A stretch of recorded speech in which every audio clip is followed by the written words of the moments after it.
Bismillahirrahmanirrahim. Welcome the viewers our program Light of Islam. This is Mahi Ramjan program. All the viewers, Assalamu alaikum. Today our program was sponsored by our Corporation Limited, powered by Global Fund Management Limited and produced by FCL. Today our guest here present Dr. Ashraf Sharafuddin, and he is from Malaysia International Islamic University. Assalamu alaikum wa rahmatullah. Another guest, Dr. Habibullah Galib from Islamic International University. Assalamu alaikum wa rahmatullah. Our today topic, Islamic banking. I discuss with two specialists for Islamic banking system. Now the one question, that is what is the relation between banking and Islamic faith? First of all, thank you very much, Mr. Farouk, for inviting us to this studio and discussion very important topic. And also, Assalamu alaikum to all audience and viewers of the channel. Thank you very much. The topic and the discussion is very important when you talk about the Islamic banking and finance and how it is related to Islamic faith. So basically, when you talk about the Islamic banking system, it's actually rooted in and deeply rooted actually in faith or Islamic faith. So, and that's why it's actually in line with the Sharia principles and Islamic principles. So that's why when you look to the product and services of Islamic banking and finance that offered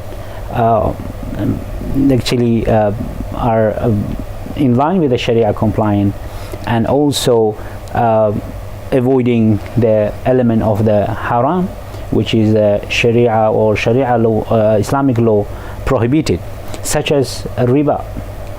Riba is the one of the major sin from the Islamic faith perspective and from the Sharia perspective, and that's why Islamic banking and finance try to offer the product and services that not involve any element of the riba, and also other part which is such as gambling, involving in any investment or financing that involve the gambling, speculation, and other unethical investment that is prohibited by the Sharia law or Islamic law, which is deeply rooted in Islamic faith. Now another question arises, that is what is the relation between Islamic banking and religion? Please, Dr. Gali. Thank you, Mr. Farouk, for your nice question and valuable questions. Yes, actually this Islamic banking system is based on the Sharia and the Islamic norms and values, with the ethical and moral system that Islam and Sharia has adopted with the people. So I would like to say that this system is the part of our value system as a Muslim or as a believers, whatever we say, the religion or faith or whatever the values that we have as a Muslim, as a believers towards God or Allah subhanahu wa ta'ala. So it is the value system, it is the faith system, banking system. So people are coming towards the Islamic banking system or Islamic banks because of their religious spirituality or their faith. So from the part of the faith. So if they do not believe in all this kind of akhirah or the haram and halal, so they would go anywhere they would like. But because of their fairness of the taking the riba, the interest, or giving the riba or interest, which is haram and prohibited by the Sharia and the Islam, therefore the people are moving towards the Islamic banks. This is the first thing. Secondly, Islam has declared many things about these kinds of lifestyle. People's how we consume, how we survive, how we deals with the money and asset and the property and business. The hadith says al-halalu bayyin wa haramu bayyin wa baynahuma mutashabihat. It means halal, the allowed, that Sharia allowed is clear. The haram, the prohibited things are clear. Wa baynahuma mustabihat or mutashabihat means in between them is the doubtful.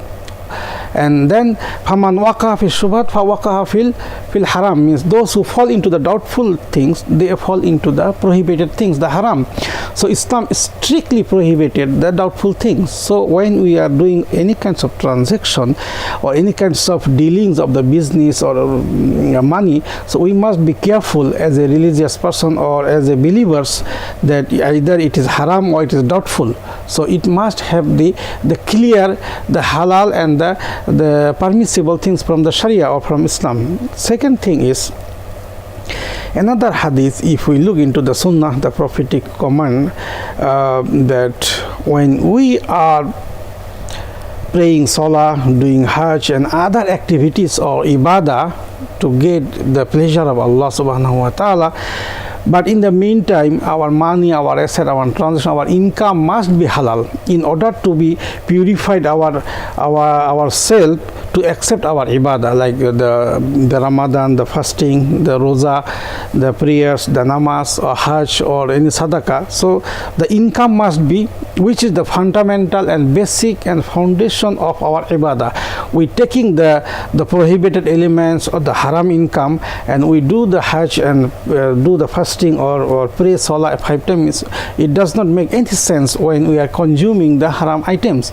So there is one hadith, I make it short, that one person is a very old man coming to the Makkah and praying in front of the Kaaba, and the Sahaba says to Rasulullah that there is a man who came from Yemen and crying and asking Allah to help him. The Rasulullah says, وَمَلْبَسُ حَرَامٌ وَشَرَابُهُ حَرَامٌ وَطَعَامُهُ حَرَامٌ كَيْفَ يُسْتَجَابُ لَهُ. I'm taking the meaning of the hadith. It means the clothes that he wears is from the haram elements. The drinks or the food that he consumes is from his haram income.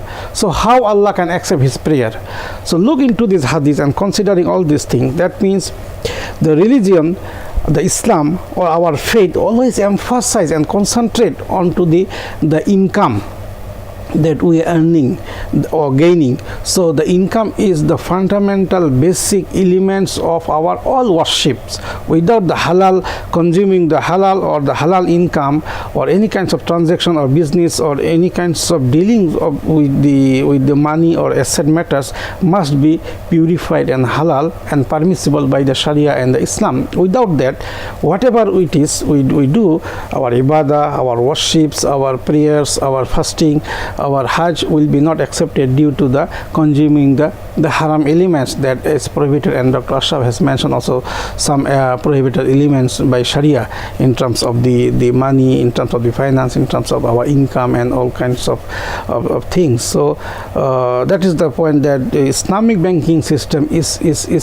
well connected and it is the fundamental of the faith or the Islamic norms and values that people practice the halal way of dealings with the money or transactions or any kinds of income related to their life. So they are avoiding the riba, this interest. So they are purified themselves, they purified their money. So it's become halal, and consuming halal is the guarantee and the security for any kinds of worship to be accepted by Allah subhanahu wa ta'ala. Okay, thank you, Dr. Ghalib.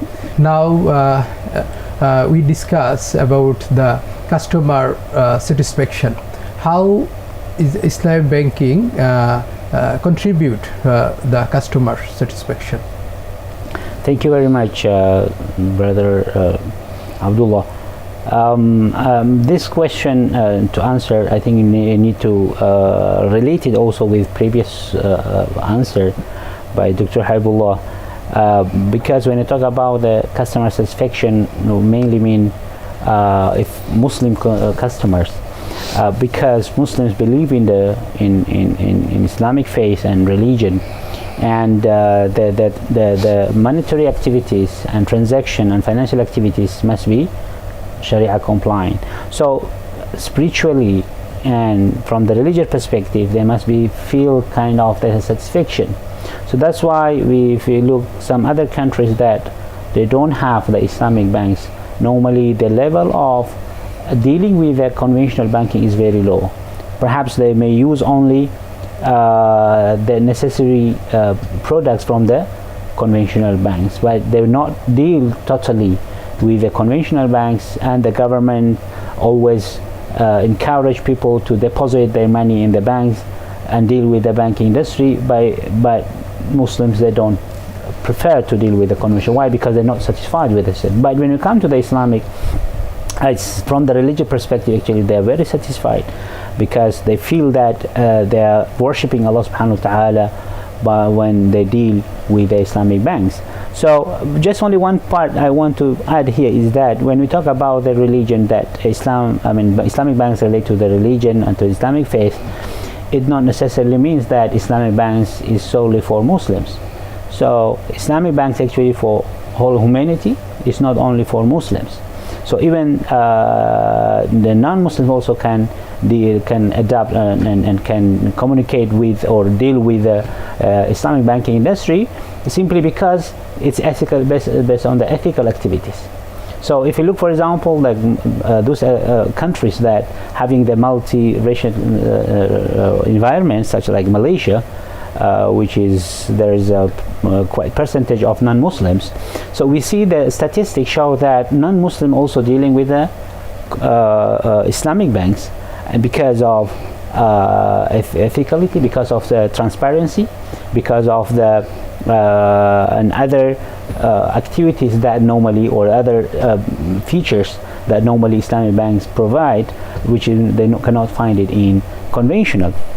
And not only that, even we see Muslim minority countries, they're also starting to introduce some Islamic banking products, like for example Sukuk, which is Islamic bonds. So like for example UK and some other European countries, we see that for example Singapore, we see for example Hong Kong and some other countries, even though the Muslim are very minority in those countries, but they also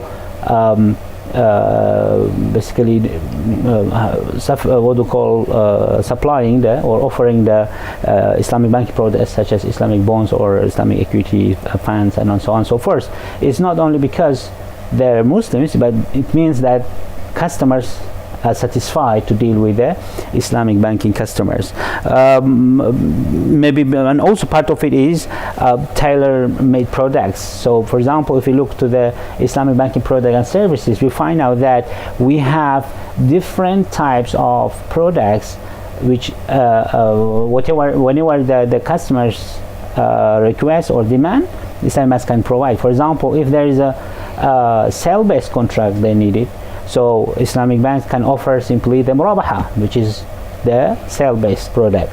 If they need equity-based product financing, so basically the Islamic banks can provide mudaraba or musharaka.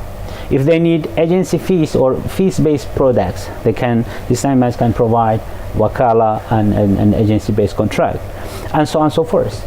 So you see here this kind of the variety of products and services that Islamic banks can offer, that actually increase the satisfaction for customers.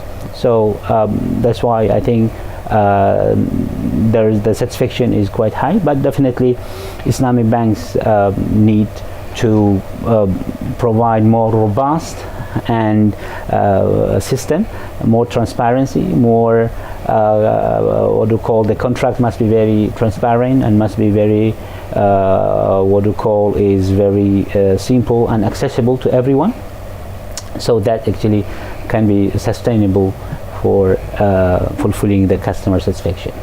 Okay, thank you very much. How to improve the Islamic banking system, and what is the difference between conventional bank and Islamic bank?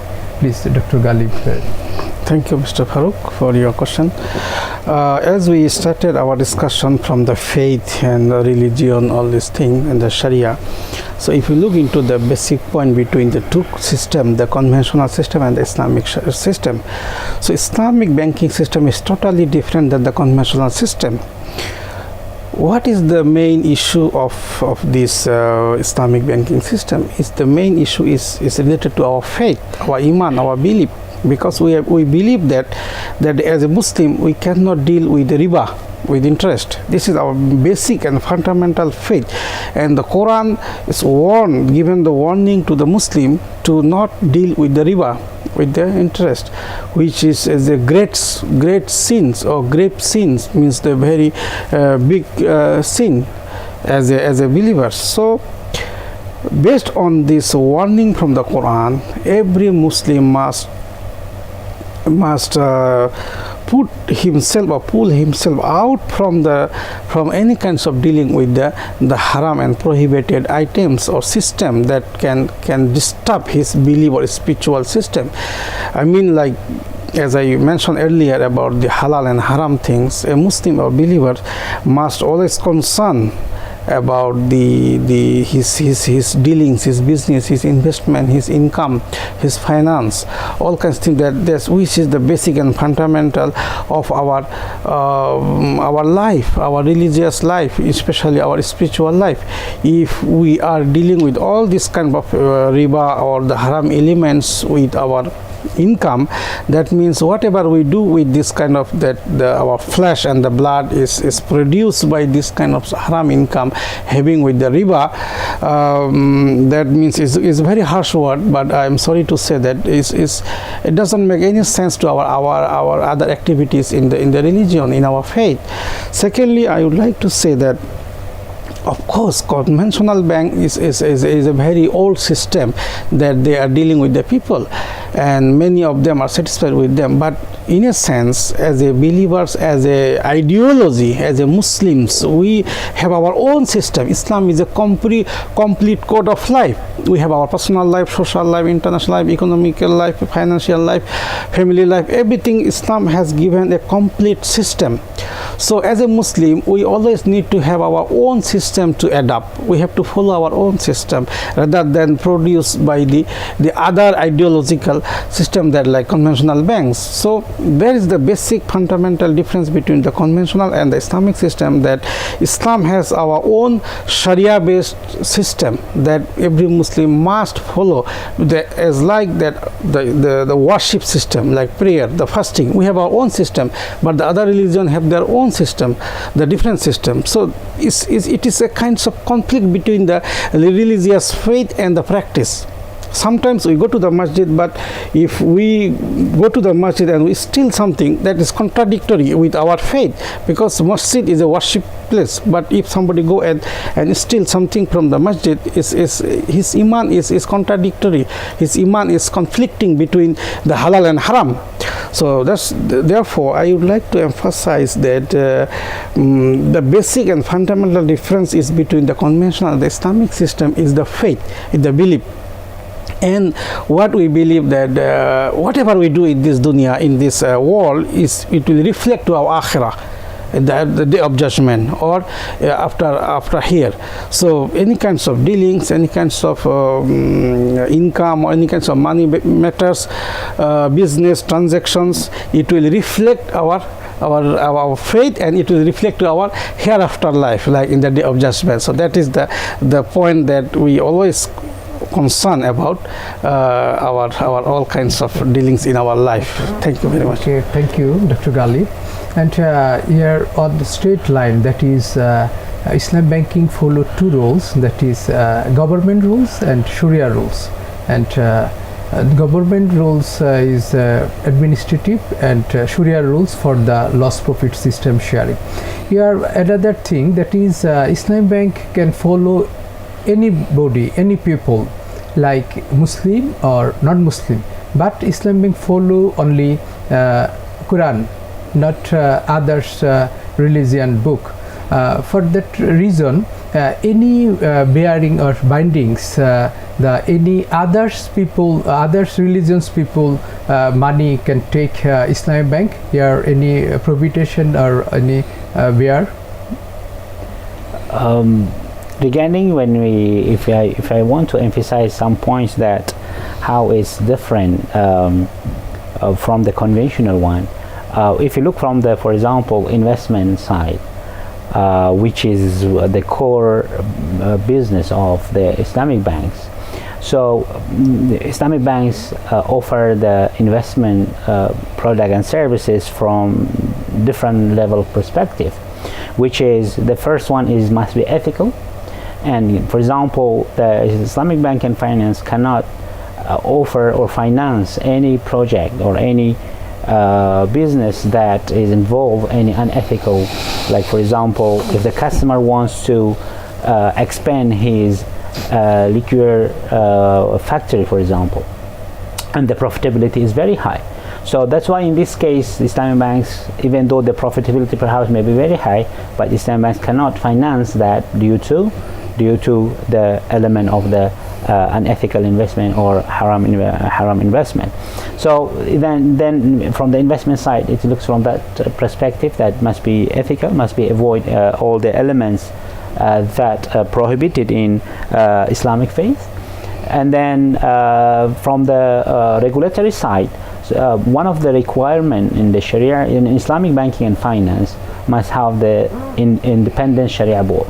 So that the Sharia board basically oversight the